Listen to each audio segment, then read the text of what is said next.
We are daily being exposed to a steady diet of agenda-driven news media where even the most aware individual could be easily deceived as the propaganda machines of mainstream media and government sources continue to churn out what they want the masses to see. Mr. President, earlier this year you told us you had ordered your administration to cease and desist on payments to journalists to promote your agenda. You cited the need for ethical concerns and the need for a bright line between the press and the government. Your administration continues to make the use of video news releases, which are prepackaged news stories sent to television stations, fully aware that some or many of these stations will air them without any disclaimer that they are produced by the government.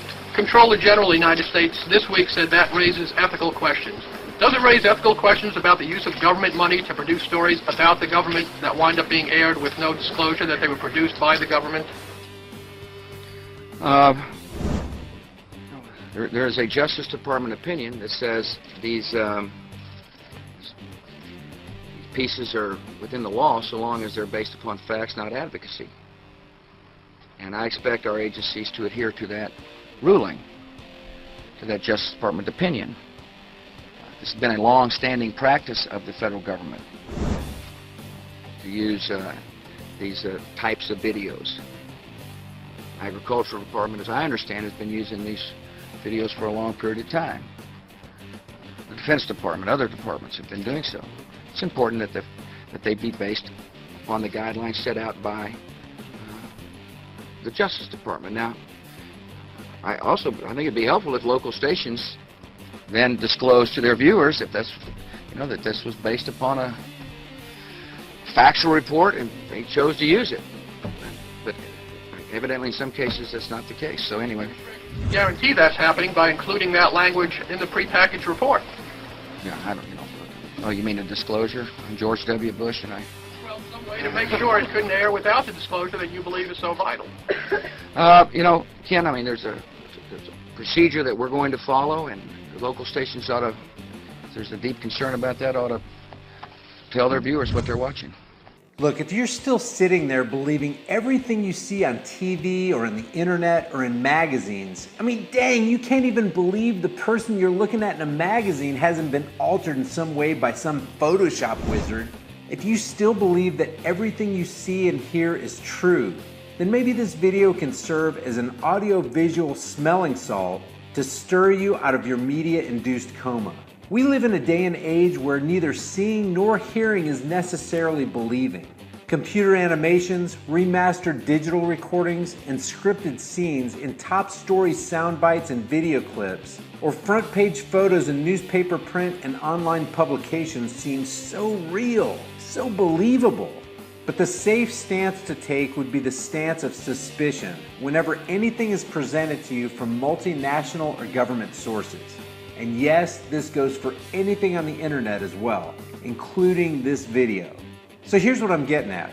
Using facial capture and facial reenactment software, students at colleges are able to, in real time, create facial expressions and even insert audio to make you believe that individuals like world leaders are doing and saying things that they aren't actually doing or saying.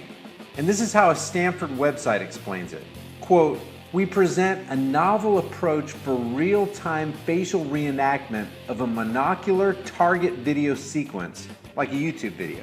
The source sequence is also a monocular video stream, captured live with a commodity webcam. Our goal is to animate the facial expressions of the target video by a source actor and re-render the manipulated output video in a photorealistic fashion," end quote. So in other words, the source, and in this case a college student, projects the expressions of that student's face upon the target. In this case it's Arnold Schwarzenegger here, or here with George Bush, or in this case with Vladimir Putin. The student's expression is warped onto the target's face, making him look like his mouth is open, or that he's laughing, or making any number of facial expressions. The Stanford website continues to explain the process. Quote, "At runtime, we track facial expressions of both source and target video using a dense photometric consistency measure. Reenactment is then achieved by fast and efficient deformation transfer between source and target. The mouth interior that best matches the retargeted expression is retrieved from the target sequence and warped to produce an accurate fit.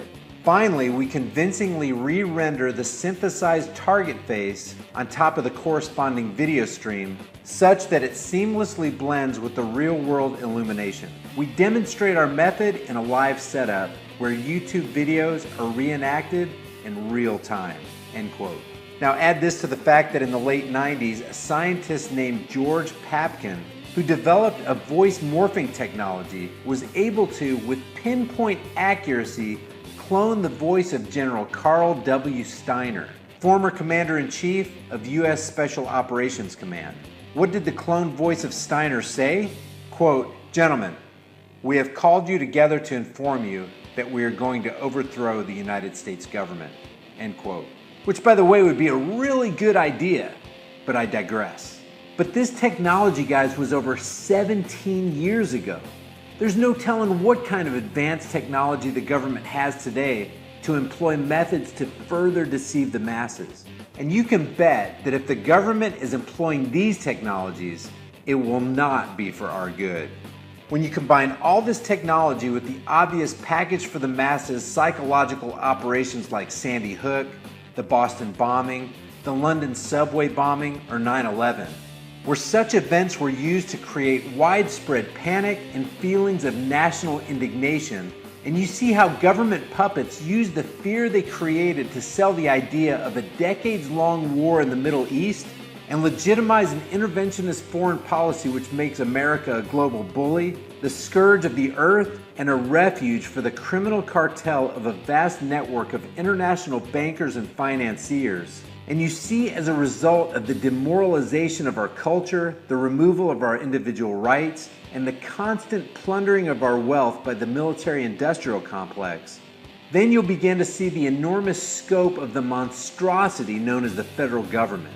And maybe, just maybe, we can all wake up together, unite together, and crush the beast that's been sitting on our chest for so long. Guys, if you want some more information about voice morphing, facial capture, and facial reenactment technology, I'll have some links for you in the description below. And remember, freedom has a price, and that's eternal vigilance. And indifference to this notion is the means by which the people will secure their own oppression. Because when injustice becomes law, resistance becomes duty. I'll see you guys in the next video.